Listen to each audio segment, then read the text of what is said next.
Hello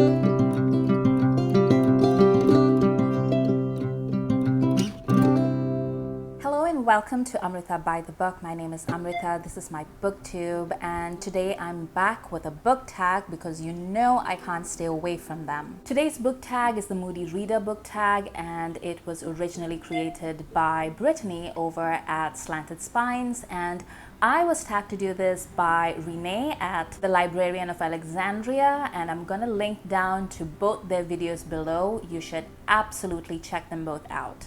The spirit of experimentation is still moving me, so again, I'm gonna try and do this as fast as possible to see if I have it in me to be snappy and witty, and probably not, but you know, let's try. Right, the first question is, do I consider myself to be a mood reader? And the answer is a resounding yes. I would say about 90% of my life is decided by my moods, and about 99% of what I read is dictated by my mood. The 1% that's left over is really since I began booktube, because I do, buddy reads and stuff, and that becomes, that's a plan that I made with somebody else and I can't let them down. So sure, I'll reserve that 1%, but 99% of it, moods. Question 2 is whether I set TBRs and whether I stick to them, and the answer to that is obviously no.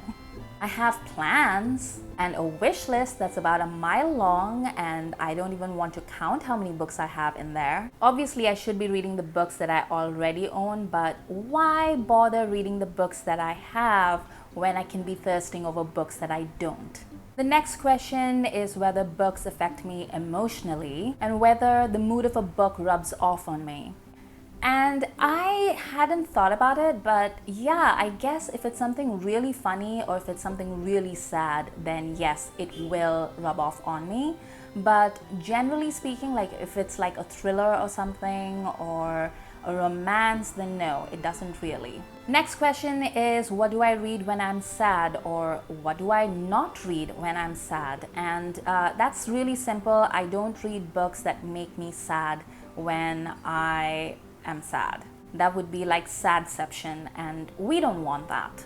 My go-to pick-me-up is actually Georgette Heyer books. I say this all the time, but it's true. I just want to read a little bit of banter and like two people who are just falling in love and are having that dopamine rush, and it really lifts me up. I think it's cute and it's funny and it makes me happy. Two of my favorites are actually The Black Sheep and The Unknown Ajax, because both of them are incredibly funny to read in just the setup and also the way the characters first meet. Like Hugo's funny in The Unknown Ajax even without a romantic foil, although his courtship of Anthea is also like really funny. Next, Brittany asks if most often I read to escape, to learn, or to critically reflect, and I would say most often it's an escape. Ever since I was a little girl, I've loved the idea that there are whole other worlds that I could enter at will. I wouldn't say that I read to learn as such, because that would just be a textbook. But critically reflect, yes, that is something that I do as well. But most often, escape, especially during this pandemic and all the lockdowns. Next is, what is a book that made me laugh out loud? And oh my god, there are so many.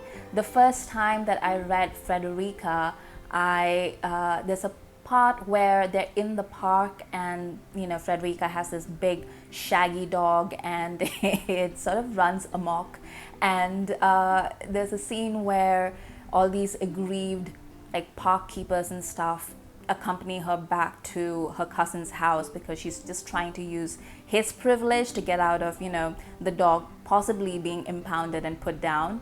And it just made me laugh so much. But also Gerald Durrell wrote these 3 books about growing up in Corfu as a child, and they always kill me. My aunt and uncle actually forbid me from reading it in the car because they would be running errands and I would be sitting in the back reading it, and I would just be laughing to myself. And my aunt and uncle said it looked like I was mad. and they didn't want people to think that I was crazy. More recently, I read A Boyfriend Material by Alexis Hall, and that was hilarious. And also, Ali Wong wrote a memoir called, well, they're basically essays that she's addressed to her children, and it basically details, her journey as a comic, etc. And it's called Dear Girls, and it was hilarious. A lot of celebrities don't really do a good job when they're writing these books because they write it, in the voice that they are most comfortable with. So if they're writing for television, for example, then they'll write it in that same tone and with the same sort of ups and downs and emphasis. And it doesn't always work when it's translated to writing for a book. Because book writing is different from TV writing, is different from film writing, It seems really obvious when I say it out like that, but apparently it's not that obvious to a lot of people. But Ali Wong seems to get it, and although she writes in her most authentic voice, it also reads like a proper essay or memoir, and I really enjoyed it. Next, what is a book that made me cry, or if I don't cry, then really moved me? And first of all, I'm sorry for the people that don't cry. I feel like a lot of books have made me cry over the years, but I think the one that made me cry most recently was The Witch's Heart by Genevieve Gornichek. It is basically one of the most beautiful things that I've read of late. It's fantastic writing, and even though I'm not a mother myself, it really made me identify with this woman and her struggles and her trauma. And at the end of it, I literally had to lie down and have a cry. And I did that for about 2 days, actually. In fact, if I remember correctly, it made me cry for like the next week every time I thought about the ending. It's fantastic. I highly recommend it. Next, what is a book that I don't even know what I felt about, and I'm not really sure what this means because I'm not generally confused in my reactions to books. The closest I think I've come is when I'm reading something that a lot of people esteem highly, and I read it and I don't, and I'm like, well, is there something that I'm missing here? But even then, if you're a regular on this channel, you might have noticed that I am pretty free with my opinions, and so yeah, I'm pretty clear about how I feel. Next, am I more likely to read on a sunny day or a cloudy day? And I think probably on a cloudy day, unless I could actually go out on a sunny day. I love going to a park or something on a sunny day and then just making a picnic of it, but I don't do that very often. I mean, it really depends on where I am and what the weather is like, because over the past 10 years, I've spent most of my time in Asia, where when it's sunny outside, it's really sunny. And you don't want to be out there in a park in the middle of the day, in the middle of the tropics. You'll basically just collapse into a pool of sweat, basically. And that's not nice.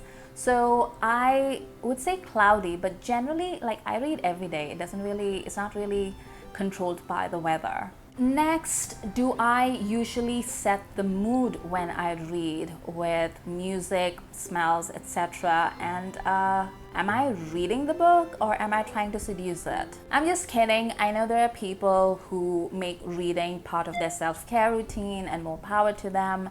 I'm not one of those people. Like, when I am relaxing in that way, like, I have candles and I have essential oils and things, then I'm just really zonking out. I don't want to think, I don't want to focus on anything. But if I am reading, then I do want to focus on stuff, and I really want pin drop silence. I want like good lighting. I want snacks. That's the one thing that I want. I like to have something to drink. I like something to munch on. But no, I don't want candles and music. And the last question is, do I need a buffer time between books, or can I just jump from one to one? And yeah, I don't need a buffer. I'm generally reading something between 3 to 6 books at a time. It's something that my family, well, not my friends, but my family really makes fun of me, because they're just like, well, how can you focus on it? And I'm like, very easily, because they're all different books. What's the problem? Sometimes I wake up in the morning and I want to read fantasy, but by afternoon I want to read romance, and by evening I want to read something non-fiction-y. So that's what I do. I'm like a Boy Scout, like always prepared, but for books and moods. So that was my Moody book tag. Thank you again to Renee for tagging me. Again, I'm going to do that old trick. First up is Katya, who reads so widely and is always interesting, does these amazing reviews and tags, and it's just a lot of fun. Next is Lady Jane Books, who is delightful, although she would prefer that I call her spooky and scary and uncanny. The Book Buds are a recent follow from me. I just recently discovered them, and they are delightful and do a lot of fun stuff. And then, of course, there is Lau Reading Things, who is one of my favorites and is currently on fire for a number of reasons related to the world. So you should check her out.